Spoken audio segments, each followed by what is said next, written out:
di sini saya dan teman-teman ingin menjelaskan tentang perkembangan bahasa Indonesia. Sebelum itu saya akan memperkenalkan diri saya terlebih dahulu. Perkenalkan, saya sendiri Aziza Putri Ardina. Saya Desi Swastika. Saya Saruli Nirwasi. Dan saya Umi Rahmawati. Baiklah, di sini sejarah bahasa Indonesia yaitu bahasa adalah identitas suatu bangsa yang digunakan untuk berkomunikasi dengan bangsa lain, di mana setiap bangsa memiliki bahasa yang berbeda-beda dengan ciri khas dan asal-usul masing-masing. Begitu juga dengan bahasa Indonesia, sejarah bahasa Indonesia sendiri tidak lepas dari bahasa Melayu. Bahasa Indonesia sangat dinamis sehingga menghasilkan kosakata baru dari penciptaan dan penyerapan bahasa daerah maupun bahasa asing. Salah satu bahasa yang datang dari luar negeri adalah bahasa Inggris, di mana bahasa Inggris adalah bahasa internasional yang digunakan sebagai komunikasi antar bangsa. Sehingga tidak heran banyak orang yang belajar untuk menguasai bahasa Inggris. Hal ini bertujuan agar mereka tidak buta akan informasi yang ada di dunia.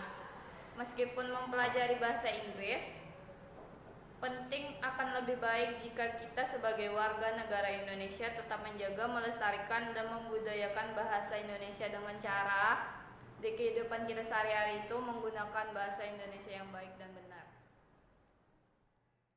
Untuk lebih memperdalam bahasa Indonesia, kita harus mengetahui sejarah bahasa Indonesia dan perkembangannya hingga saat ini, di mana bahasa Indonesia menjadi bahasa pemersatu penduduk Indonesia yang sangat beraneka ragam. Bahasa Indonesia lahir pada tanggal 28 Oktober 1928, di mana tanggal tersebut para pemuda dari seluruh pelosok Nusantara berkumpul dan berikrar sumpah pemuda dengan isi: 1. Bertumpah darah yang satu, tanah Indonesia. 2. Berbangsa yang satu, bangsa Indonesia. 3. Menjunjung bahasa persatuan, bahasa Indonesia. Dengan sumpah pemuda itulah bahasa Indonesia kemudian dikukuhkan menjadi bangsa nasional. Kemudian pada tanggal 18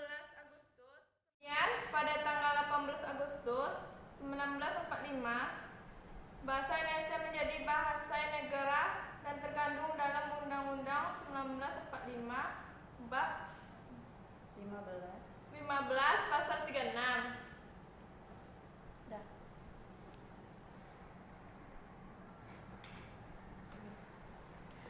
Sejarah bahasa Indonesia sangat erat kaitannya dengan bahasa Melayu. Sejak dulu, bahasa Melayu merupakan bahasa yang digunakan sebagai bahasa perantara atau bahasa pergaulan, bahasa gaul, sehingga dasar bahasa Indonesia berasal dari bahasa Melayu. Awal mulanya adalah ketika Kerajaan Sriwijaya maju ke wilayah Asia Tenggara menggunakan bahasa Melayu kuno sebagai bahasa perantara dengan kerajaan lain. Hal ini dibuktikan dengan adanya prasasti di kedudukan Bukit di Palembang berangkat tahun 683 Masehi. Kemudian Kota Kapur di Bangka Barat berangkat tahun 686 Masehi dan Karangbrahi di Jambi berangkat tahun 688 Masehi. Fungsi bahasa Melayu itu sendiri terdiri dari 3.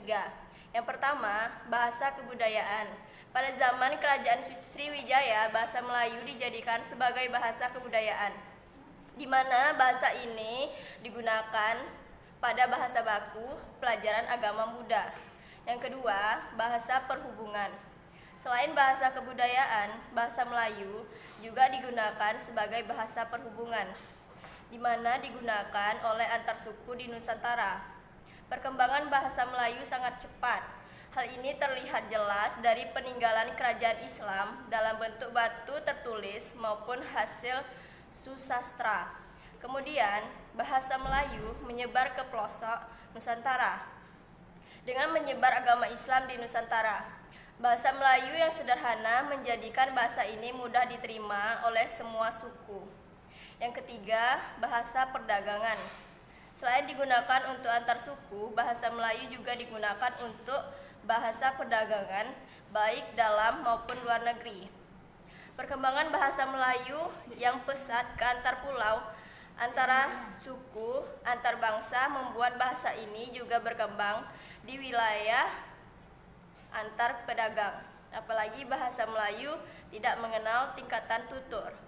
Dan yang terakhir itu bahasa resmi kerajaan. Kerajaan Indonesia menggunakan bahasa Melayu sebagai bahasa dalam kesehariannya dan digunakan untuk bahasa antar kerajaan di Nusantara. Perkembangan bahasa Melayu. Dalam berkomunikasi, bahasa Melayu digunakan di mana-mana dan semakin berkembang di Nusantara. Bahasa Melayu ini kemudian dipengaruhi oleh corak budaya setiap daerah, sehingga bahasa ini tumbuh dengan pengaruh bahasa lain seperti bahasa Sanskerta, Persia, Arab, dan bahasa Eropa. Dengan demikian, dalam perkembangannya, bahasa ini memiliki dialek yang berbeda-beda antar daerah. Dan perkembangan bahasa Indonesia, yaitu sejarah bahasa Indonesia berawal dari bahasa Melayu yang disahkan menjadi bahasa persatuan ketika Sumpah Pemuda tahun 1928. Perkembangan bahasa Indonesia ini didorong oleh kebangkitan nasional, di mana di dalamnya terdapat peranan-peranan penting pada kegiatan politik, perdagangan, surat kabar maupun modernkan bahasa Indonesia. Pada tanggal 17 Agustus 1945, bahasa Indonesia ini dikukuhkan sebagai bahasa negara yang memiliki kedudukan dan fungsi yang tinggi. Hingga kini bahasa Indonesia itu menjadi bahasa yang digunakan oleh seluruh masyarakat Indonesia. Dan pemerintah memberi perhatian dengan membentuk Lembaga Pusat Bahasa Indonesia dan penyelenggara Kongres Bahasa Indonesia.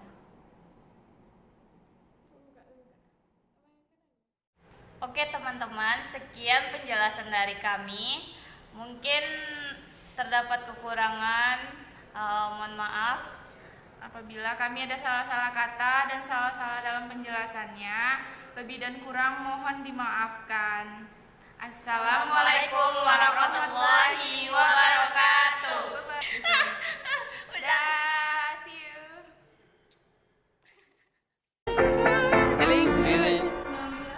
Feeling good, like I should. When in dark, I walk around the neighborhood. Feeling blessed, never stressed. Got that sunshine on my Sunday best. Yeah, hey, every day can be a better day despite the challenge. All you gotta do is leave it better than you found it. It's gonna get difficult to stand, but hold your balance. I just say whatever, cause there is no way you're around it. Everyone falls down sometimes, but you just gotta know it'll all be fine.